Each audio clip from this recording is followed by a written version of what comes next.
You've looked at a new game price tag recently and probably winced, right? Oh, yeah. Feels like they're just getting pricier and pricier. That's exactly what we're, getting into today. Are video games actually more expensive now than they used to be? Right. It's a question with, well, a lot of layers. Uh, Depends if you're talking developers or, us players. Absolutely. And we've dug into some articles, some really interesting YouTube discussions tackling this head on. Mm-hmm. Our goal here to sort of unpack what's really influencing these prices and see if that feeling, that wallet emptying feeling, actually holds up. Okay. So where do we even start? How did prices get here? Well, back in the early 2000s, you were typically looking at maybe $40, $50 for a new console game. Yeah, sounds about right. Then there was a pretty big shift around 2005. Call of Duty 2 on the Xbox 360, it launched at $60. Ah, the $60 mark. Exactly. That really set the new standard for that whole generation. Now, sure, there were a couple of others before, like SOCOM, Mm. but that came with a headset. Oh, right, the bundle. Yeah, so COD 2 was really the first big one standing alone at $60. I remember that. Yeah. There was definitely some grumbling, but it felt like people kind of went with it. Mm-hmm. Maybe because the games themselves felt, I don't know, bigger, more substantial. Yeah, I think so. You think about those huge moments back then. Like what? Well, the scale of the scarabs in Halo 3, maybe? Hmm. Or stepping out of the vault in Fallout 3 for the first time? Oh, yeah. Or that insane plane sequence in Uncharted 3. Exactly. It felt like gaming was taking a leap, Yeah, I did. And publishers argued, look, development's getting costlier, and players, well, many kind of agreed. Better graphics, longer games, better stories, maybe worth the extra cash. Okay, fair enough for them. But fast forward to, what, 2020? Yep, 2020, NBA 2K21 hits the new consoles at $70. And that's when the internet exploded. Oh boy, did it ever. The reaction was way more intense this time. It wasn't just the $70 though, was it? Yeah. People had other problems with that game specifically. That's a really key point. The jump to $60, yeah, people noticed, but it wasn't this level of outrage we saw with the $70 move. Right. With NBA 2K21, people really started questioning the value. Yeah. You had the heavy focus on microtransactions, Ugh. unskippable ads they added after launch. Seriously. Yeah. And then the game eventually got delisted, servers shut down, couldn't even play single player anymore. Wow, okay, that's bad. It left a really sour taste, It highlighted all these concerns that weren't really there, or at least not as much with the $60 jump. So players push back harder when the value didn't seem to be there? Pretty much. Which naturally brings us to, well, why are things costing more to make? Are they? Right, because we keep hearing about these absolutely massive development budgets. Is that the main driver? It's definitely a huge factor. I mean, the scale of making these big, glossy AAA games has just exploded. How much are we talking? Okay, so maybe around 2010, a big game might cost, say, $30 million-ish. By 2020, you're easily looking at hundreds of millions. Cyberpunk 2077, for instance, the development cost alone was reportedly $316 million. Wow. And that's before marketing. There was one report, an unnamed studio, talking like $660 million for development, plus another $550 million just for marketing. That's over $1 billion for one game.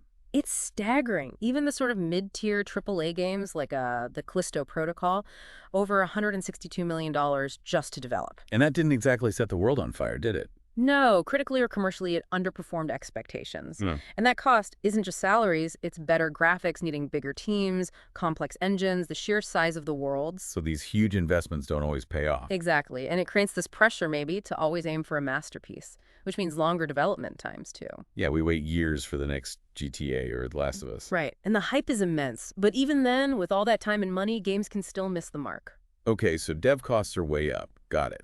But what about just simple inflation? Stuff costs more over time. That's definitely part of the equation, yeah. If you run the numbers, $60 back in 2019, that's about $73 today in buying power. Huh, okay. And if you go way back to 2005 when games first hit $60, that's closer to $100 in today's money. Whoa. So wait, are you saying games are technically cheaper now relative to inflation? You could argue that, yeah. From purely an inflation standpoint, the sticker shock of $70 feels rough, but compared to historical prices adjusted for today's money, it's Ugh, it's complicated. That's wild. But hang on, the counter argument is always that the gaming industry is huge GE now, right? Way more people play, franchises break sales records all the time. That's the other side of the coin, exactly. Doesn't that massive growth of extra sales, shouldn't that offset the costs or inflation? That's the question, isn't it? If the industry's making more money than ever, are these price hikes really just about costs and inflation? Or Right. is there something else? Agreed. Well, that's the word people often throw around. It probably comes from seeing the base price go up and seeing more aggressive monetization on top of it. Right, because it's rarely just the $70 these days. Exactly. It's the $70 plus season passes, plus cosmetic microtransactions, plus maybe even pay-to-win mechanics sometimes. Yeah. Though, there's a difference maybe between types of games. That's an interesting point. A lot of people argue that a big single-player game, tons of content, no extra monetization needed, maybe that justifies $70. Like Final Fantasy VII Rebirth. Yeah. Or Tears of the Kingdom. Those are often the examples, yeah. The criticism gets much louder for, say, the yearly sports games or Call of Duty at $70. Especially when they're so multiplayer focused and constantly nudging you to buy stuff in-game. Right. Like, remember the talk about the Modern Warfare 3 campaign being super short, but the multiplayer focus was huge. Makes you appreciate a studio like Rockstar. Maybe. They take forever, release fewer games, but they're incredibly detailed. Yeah, it suggests a different philosophy. But does that added monetization, cross a line where it just kills the value, regardless of the initial price? It makes you think about us, the players, too. Like the whole patient gamer idea. Just wait for a sale. Yeah, wait for the price drop. Does that actually work? Does it make companies change course? It's debatable. History suggests that while people complain online, loudly sometimes, it doesn't always kill sales overall. There was an article back in 2003 predicting a $10 price hike and saying customer reaction would be key. And well, here we are. $70 games are still profitable generally. So maybe not everyone is put off, or at least not enough to force a change immediately, though maybe being patient affects those initial launch sales numbers over time. And it's still kind of mind-blowing to think that, adjusted for inflation, those old games we loved, Yeah. like Super Mario Bros. Back on the NES, could have cost the equivalent of double what we pay now. It's true. Of course, you can't really compare the complexity directly, right? A modern AAA game is vastly different. Oh, absolutely. Not a fair comparison in terms of scope. Gaming itself has changed too. It went from being more niche, maybe a commodity, to this massive, mainstream, diverse market. But here's the rub. Even if games aren't that much more expensive relative to inflation, have people's incomes kept up? For a lot of people, maybe not. So it feels more expensive relative to what you earn. That's a huge part of the perception, absolutely. And what really seems to bug people, I think, is when the price goes up, but the quality feels like it's going down. Or at least not improving. Yeah, the worry about rushed releases, profit over polish. People point to Pokemon sometimes, right? Yeah. Frequent releases. Yeah. But some fans feel the quality isn't quite there anymore, even though these sell incredibly well. That's definitely a common example. And it leads to more people being wary of pre-ordering, worried about bugs or just sloppy quality control in a full price game. Totally. Though we should acknowledge, 2023 was actually a pretty amazing year for games overall. Lots of great stuff. True. There are always exceptions, and some years are definitely better than others, but those underlying concerns about quality for price don't just disappear. It's tough for developers too, though. You have those huge costs we talked about, plus marketing, digital store cuts. It's a massive risk financially. They have to figure out how to make it work. Is it a single-player game? Is it free-to-play with microtransactions like Overwatch 2 switching models? Nintendo seems to handle it differently. Yeah. Mostly keeping microtransactions to mobile, right? And their Switch DLC is usually well regarded. Yeah, they have a different approach, generally balancing that revenue stream pretty well with player satisfaction, it seems. Okay, last point then. Remasters and ports.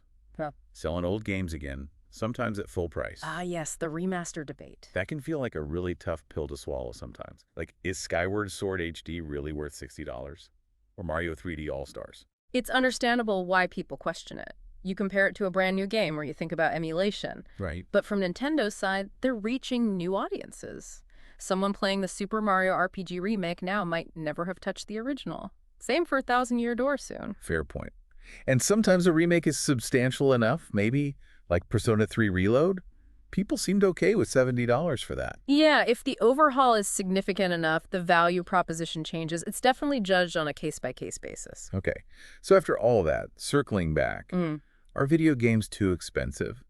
It really doesn't feel like a simple yes or no. You're absolutely right. It's super complex. In raw dollars, yeah, many big games cost more up front. But factor in inflation. And the picture gets way fuzzier. Older games might have cost more relative to their time.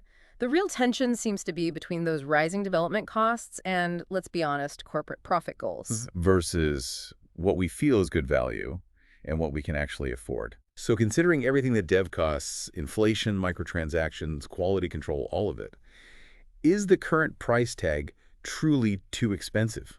Or is it just maybe a reflection of a really complex changing industry and economy that maybe we as players need to understand a bit more nuancedly? It definitely leaves you thinking, doesn't it? It makes you consider your own habits, what value really means to you when you're looking at that next game purchase.